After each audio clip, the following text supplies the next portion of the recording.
Hello students, હું છું Savaliya sir અને રસાયણ વિજ્ઞાનના આ ટેબલ ટોપ લેક્ચર TTLમાં આપનું હાર્દિક સ્વાગત કરું છું.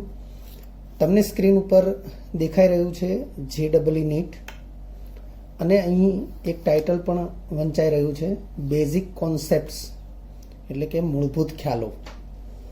આપણે અત્યાર સુધી ધોરણ 10 સુધી વિજ્ઞાન વિષયમાં જે રસાયણ વિજ્ઞાનનો પોર્શન આવે એનો અભ્યાસ આપણે કરેલો જ છે, પણ ક્યાંક એવું બને કે આપણે ગોખવાનો પ્રયત્ન કર્યો હોય અથવા સ્વીકારી લીધું હોય અને કોઈ પણ ભોગે જે તે અભ્યાસ ઉપર આપણે પ્રભુત્વ મેળવવાનો પ્રયાસ કરતા હોઈએ.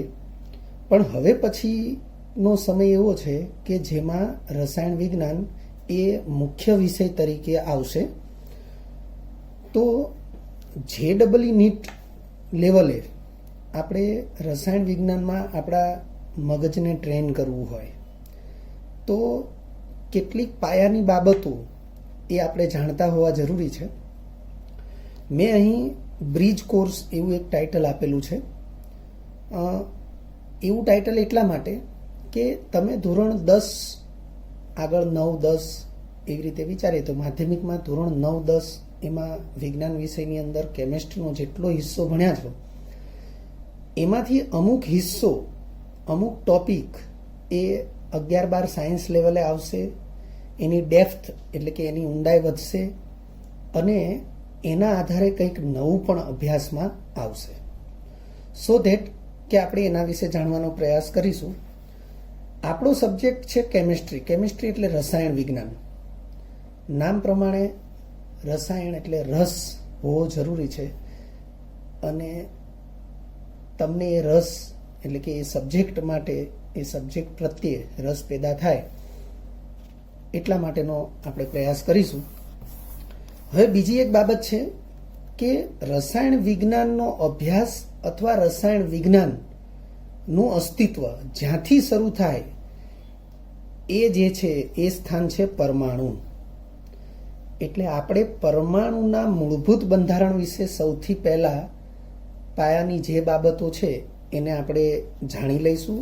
તમે આ બાબતોથી અજાણ નથી, પણ તેમ છતાં એ બાબતોને ફરીથી આપણા ધ્યાનમાં લઈ લેવી જરૂરી છે. તો અહીંયા સૌથી પહેલું વિધાન મેં લખ્યું છે કે પરમાણુનું મૂળભૂત બંધારણ 3 ભિન્ન કણોને આધારે રચાયેલું હોય છે, જેને પરમાણુના મૂળભૂત કણો કહે છે. અને એ 3 મૂળભૂત કણો જે છે એ 3 મૂળભૂત કણો અને એના વિશેની કેટલીક પાયાની માહિતી મેં અહીંયા કોષ્ટકમાં દર્શાવેલી છે. આમાંથી કેટલીક માહિતી તમે જાણો છો અને કેટલીક માહિતી કદાચ તમારા માટે નવી છે અથવા અગાઉ ક્યાંક અભ્યાસમાં આવી ચૂકી છે, પણ આપણે એને ધ્યાનપૂર્વક એ જોયેલી નથી.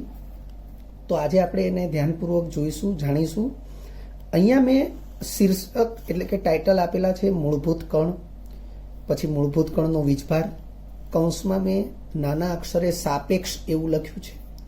એટલે કૌંસમાં જે સાપેક્ષ લખ્યું છે તો અહીંયા કૌંસમાં જે હશે એ સાપેક્ષ મૂલ્ય હશે. પછી દળ લખ્યું છે AMU એકમમાં. AMU નું ફૂલ ફોર્મ થાય એટમિક માસ યુનિટ, તમે જાણો જ છો. સ્થાન એટલે કે આ જે મૂળભૂત કણો છે એનું પરમાણુમાં સ્થાન કઈ જગ્યાએ છે એવું પણ એક ટાઇટલ આપણે અહીંયા લખેલું છે. તો શરૂઆત કરીએ. મૂળભૂત કણમાં 3 પ્રકારના મૂળભૂત કણો છે: પ્રોટોન, ન્યુટ્રોન અને ઇલેક્ટ્રોન. પ્રોટોનની સંજ્ઞા સ્મોલ p છે, ન્યુટ્રોનની સંજ્ઞા સ્મોલ n અને ઇલેક્ટ્રોનની સંજ્ઞા સ્મોલ e. અભ્યાસમાં જ્યાં જ્યાં પણ ઇલેક્ટ્રોનને દર્શાવવાનો આવે ત્યાં સ્મોલ e કરી અને એના ઉપર ઋણની નિશાની એવું દર્શાવવાની પ્રથા છે, જે ઇલેક્ટ્રોનની સંજ્ઞા તરીકે ઉપયોગી છે. હવે વીજભારની વિચારીએ તો પ્રોટોનનો વીજભાર ધન છે, ન્યુટ્રોન વીજભાર રહિત છે એટલે એને વીજ તટસ્થ પણ કહેવાય, વીજભાર રહિત એવો શબ્દ પણ ચાલે, બરાબર. અને ઇલેક્ટ્રોન એ ઋણ છે. હવે વીજભારનું સાપેક્ષ મૂલ્ય જે છે તો પ્રોટોન એના વીજભારનું સાપેક્ષ મૂલ્ય +1 છે, ન્યુટ્રોનનો કોઈ વીજભાર નથી, જ્યારે ઇલેક્ટ્રોનના વીજભારનું સાપેક્ષ મૂલ્ય -1 છે. દળની દ્રષ્ટિએ આપણે વિચારીએ તો પ્રોટોનનું દળ 1.00727 એટમિક માસ યુનિટ, અને હવે એને યુનિફાઈડ માસ તરીકે ફક્ત સ્મોલ યુ પણ લખાય છે, પણ તમે AMU થી પરિચિત છો. આને આશરે 1 લખી શકાય, એટલે લગભગ એનું દળ, પ્રોટોનનું દળ 1 AMU આપણે લઈ શકીએ.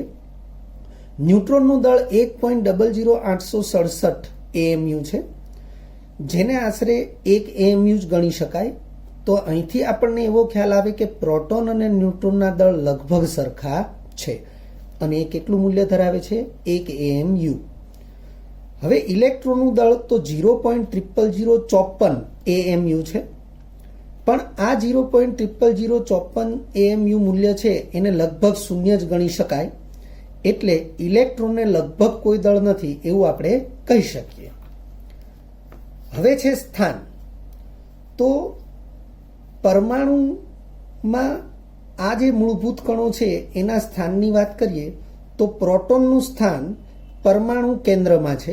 પરમાણુ કેન્દ્રને ન્યુક્લિયસ પણ કહેવાય, એટલે કે પ્રોટોનનું સ્થાન પરમાણુ કેન્દ્રમાં અથવા ન્યુક્લિયસમાં, એવી રીતે આપણે વિચારી શકીએ અથવા સમજી શકીએ. એવી રીતે ન્યુટ્રોન છે એનું સ્થાન પણ પરમાણુ કેન્દ્રમાં અને બીજી રીતે કહીએ તો ન્યુક્લિયસમાં છે. તો સ્પષ્ટ થાય છે કે પ્રોટોન અને ન્યુટ્રોન એ ન્યુક્લિયસમાં છે અથવા તો પરમાણુ કેન્દ્રમાં છે. જ્યારે ઇલેક્ટ્રોનનું સ્થાન તો ન્યુક્લિયસમાં નથી, પરમાણુ કેન્દ્રની બહારના ભાગમાં છે. એટલે આપણે એ પ્રકારે લખેલું છે. હવે તમે કક્ષાઓ વિશે જાણો છો, તો પરમાણુ કેન્દ્રની બહાર જે ભાગ છે ત્યાં કક્ષાઓ હોય છે, અને કક્ષાઓમાં ઇલેક્ટ્રોન હોય છે, જેના વિશેનો અભ્યાસ એ 11 સાયન્સમાં આગળ આવશે જ. તો આપણે અહીં લખ્યું છે, આમ પરમાણુનું મૂળભૂત બંધારણ 2 ભાગમાં વહેંચાયેલું છે. એક પરમાણુ કેન્દ્ર, જેને ન્યુક્લિયસ કહેવાય, અને બીજું પરમાણુ કેન્દ્રની બહારનો ભાગ. વિદ્યાર્થી મિત્રો, પરમાણુ કેન્દ્ર તમે એક સામાન્ય આવા ડાયાગ્રામથી સમજી શકો કે પરમાણુ કેન્દ્ર અને બહારનો ભાગ, બહારના ભાગમાં આવી રીતે કક્ષાઓમાં ઇલેક્ટ્રોન હોય, અને પરમાણુ કેન્દ્ર જે છે એમાં મેં ધન વીજભાર દર્શાવેલો છે. આ રીતે પરમાણુ કેન્દ્રની બહારના ભાગમાં ઇલેક્ટ્રોન્સ હોય અને પરમાણુ કેન્દ્રમાં પ્રોટોન હોય. મેં અહીંયા પ્લસની નિશાની જે કરેલી છે એ પ્રોટોનના ધન વીજભારને કારણે પ્લસની નિશાની કરેલી છે. આગળ માહિતી આપણે લઈશું એટલે ખ્યાલ આવશે. ટૂંકમાં આ જે ભાગ છે એ પરમાણુ કેન્દ્ર છે, અને બાકીનો જે એની સિવાયનો ભાગ છે એ કેન્દ્રની બહારનો ભાગ છે. એટલે પરમાણુ કેન્દ્ર અને પરમાણુ કેન્દ્રની બહારનો ભાગ એવા 2 મુખ્ય ભાગ આપણે પરમાણુ બંધારણના વિચારી શકીએ છીએ. હવે આપણે આ માહિતી જે મેળવી છે એના આધારે કેટલીક ખાસ નોંધ મેં લખેલી છે. તો ખાસ નોંધમાં સૌથી પહેલું લખ્યું છે, આવર્ત કોષ્ટકમાંના કોઈ પણ તત્વરૂપ પરમાણુ માટે હંમેશા પ્રોટોન સંખ્યા અને ઇલેક્ટ્રોન સંખ્યા સમાન હોય, એટલે કે પ્રોટોન સંખ્યા બરાબર ઇલેક્ટ્રોન સંખ્યા હોય. અને એવું હોવાથી પરમાણુ હંમેશા વીજભારની દ્રષ્ટિએ તટસ્થ હોય છે. હું ફરીથી બોલું છું, આવર્ત કોષ્ટક જેનાથી તમે પરિચિત છો, જેટલા પણ તત્વો હાજર હોય અથવા તો જેટલા જાણીતા તત્વો છે એ બધા જ તત્વોની યોગ્ય ગોઠવણી એ આવર્ત કોષ્ટકમાં થયેલી છે. અને એ આવર્ત કોષ્ટકમાં જેટલા પણ તત્વો હાજર છે એ તત્વોના પરમાણુ માટે હંમેશા પ્રોટોન સંખ્યા અને ઇલેક્ટ્રોન સંખ્યા સમાન હોય છે, અને તેથી પરમાણુ હંમેશા વીજભારની દ્રષ્ટિએ તટસ્થ હોય છે, જેને વીજ તટસ્થતા પણ કહી શકાય. બીજી ખાસ નોંધ મેં લખી છે, કોઈ પણ તત્વના પરમાણુ કેન્દ્રમાં રહેલા મૂળભૂત કણો. આ મૂળભૂત કણો શબ્દ આપણે આગળ પણ જોઈ ચૂક્યા છીએ, પણ મૂળભૂત કણોને ઉપપરમાણ્વીય કણો તરીકે પણ ઓળખવામાં આવે છે. એટલે આપણે એ ખાસ ધ્યાનમાં રાખીશું. કોઈ પણ તત્વના પરમાણુ કેન્દ્રમાં રહેલા મૂળભૂત કણો, જેને ઉપપરમાણ્વીય કણો પણ કહેવાય, તો મૂળભૂત કણોને ન્યુક્લિયોન્સ કહે છે. હવે ન્યુક્લિયોન્સનું ગુજરાતી છે કેન્દ્રીય કણો. એટલે કોઈ પણ તત્વના પરમાણુ કેન્દ્રમાં રહેલા મૂળભૂત કણોને કેન્દ્રીય કણો અથવા ન્યુક્લિયોન્સ કહે છે. અને હવે આ કોષ્ટક પ્રમાણે આપણે વિચારીએ તો પરમાણુ કેન્દ્રમાં પ્રોટોન અને ન્યુટ્રોન 2 કણો છે. તો અહીં લખ્યું છે, આથી પ્રોટોન અને ન્યુટ્રોનને પણ સામાન્ય રીતે ન્યુક્લિયોન્સ તરીકે ઓળખવામાં આવે છે. ફરીથી, આથી પ્રોટોન અને ન્યુટ્રોનને પણ સામાન્ય રીતે ન્યુક્લિયોન્સ તરીકે ઓળખવામાં આવે છે. આ ઉપરાંત ત્રીજા નંબરે પ્રોટોન અને ન્યુટ્રોનનું દળ લગભગ સમાન 1 AMU આશરે હોય છે, જે આપણે કોષ્ટકમાં જોયું હતું, બરાબર છે, એ પ્રમાણે કે પ્રોટોનનું દળ પણ આશરે 1 AMU છે અને ન્યુટ્રોનનું દળ પણ આશરે 1 AMU છે. એટલે બંનેના દળ લગભગ સમાન છે. તેમજ કોઈ પણ તત્વ, તમે જોઈ શકો છો આગળ, તેમજ કોઈ પણ તત્વના પરમાણુનું દળ તેના કેન્દ્રમાં રહેલા પ્રોટોન અને ન્યુટ્રોનને લીધે જ હોય છે. આ પરમાણુ દળ શબ્દથી તમે પરિચિત છો. પરમાણુ દળ, આણ્વીય દળ, આવા દળ એ માસ સ્પેક્ટ્રોમીટર નામના સાધન વડે માપવામાં આવે છે અને એ માસ સ્પેક્ટ્રોમીટર વડે જે મૂલ્ય મળે એનો એકમ AMU એટલે કે એટમિક માસ યુનિટ છે, જેને હવે યુનિફાઈડ માસ તરીકે પણ ઓળખવામાં આવે છે. એટલે જ્યાં આપણે AMU લખીએ છીએ એના બદલે ફક્ત ને ફક્ત સ્મોલ યુ પણ લખવાની સિસ્ટમ છે.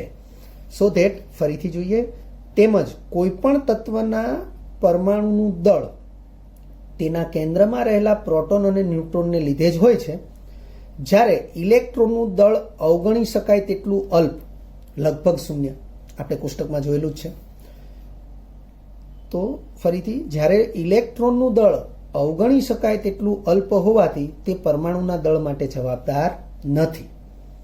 એટલે ફરીથી સ્પષ્ટતા કરી દઉં છું કે પ્રોટોન અને ન્યુટ્રોનનું દળ લગભગ સમાન છે, જે આશરે 1 AMU જેટલું છે. તેમજ કોઈ પણ તત્વના પરમાણુના દળ માટે કેન્દ્રમાં રહેલા પ્રોટોન અને ન્યુટ્રોન જ જવાબદાર છે, કારણ કે પોતે દળ ધરાવે છે અને નોંધનીય દળ ધરાવે છે.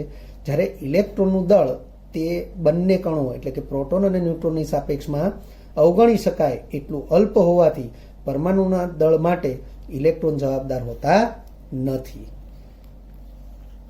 ચોથી નોંધ અને અંતિમ નોંધ.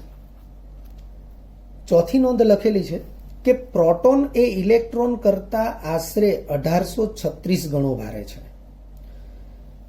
અહીંયા પહેલું લખ્યું છે પ્રોટોન, બીજું લખ્યું છે ઇલેક્ટ્રોન. ગાણિતિક રીતે જો આપણે આ ઉત્તર મેળવવો હોય અથવા આ કેલ્ક્યુલેશન આપણે મેળવવું હોય તો પ્રોટોન દળ ભાગ્યા ઇલેક્ટ્રોન દળ, આ તમારે જાતે કરવાનું છે. આનો જવાબ એ લગભગ 1836 મળે છે. કોષ્ટકમાં આપણે પ્રોટોન અને ઇલેક્ટ્રોનના દળ દર્શાવેલા જ છે. એ દળ તમે અહીંયા એપ્લાય કરો, તમને જવાબ લગભગ 1836 મળશે. તો આપણે કહી શકીએ ઇલેક્ટ્રોનનું દળ છે એ છેદમાં છે, ત્યાંથી સામે જાય તો ગુણાકારમાં જશે.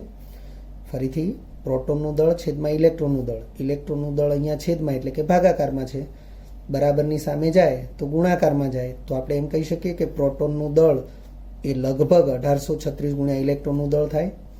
એટલે લખાણ મુજબ ગાણિતિક સંબંધ આવો થશે: પ્રોટોન એ ઇલેક્ટ્રોન કરતાં આશરે 1836 ગણો ભારે છે. એટલે એને આ પ્રમાણે આપણે વિચારી શકીએ અથવા આપણે આ પ્રમાણે વિચારી શકીએ. એ જ પ્રકારે ન્યુટ્રોન એ ઇલેક્ટ્રોન કરતાં આશરે 1838 ગણો ભારે છે. એના માટે આપણે આવું કરવું પડશે કે ન્યુટ્રોનનું દળ છેદમાં ઇલેક્ટ્રોનનું દળ, તો એ જવાબ તમને મળશે આશરે 1838. એટલે આપણે આવું પણ લખી શકીએ, ન્યુટ્રોનનું દળ નિયરલી એટલે કે આશરે 1838 ગુણ્યા ઇલેક્ટ્રોનનું દળ. હવે તમે જોઈ શકો છો કે 1836 ને 1838 એ પણ લગભગ નજીકના જ અંકો છે. સો ધેટ આપણે એવું કહી શકીએ કે પ્રોટોન અને ન્યુટ્રોનનું દળ લગભગ સમાન છે. એટલે આજના લેક્ચરમાં આપણે બેઝિક કોન્સેપ્ટમાં આટલી બાબતોને અભ્યાસમાં લઈશું. અન્ય બાબતો માટે આપણે આગળ લેક્ચર જોતા રહીશું. વિદ્યાર્થી મિત્રો, જો તમને આ વિડીયો લેક્ચર ગમ્યો હોય તો લાઇક આપજો, શેર કરજો અને સબસ્ક્રાઈબ પણ કરજો. અગાઉના લેક્ચરનું રિવિઝન અને પાઠ્યપુસ્તકનું વાંચન કરતા રહેજો. આ લેક્ચર અંગે કોઈ પણ ડિફિકલ્ટી હોય તો મને વોટ્સઅપ કરી શકાય. આભાર. ફરી મળીશું નવા વિડીયો લેક્ચરમાં.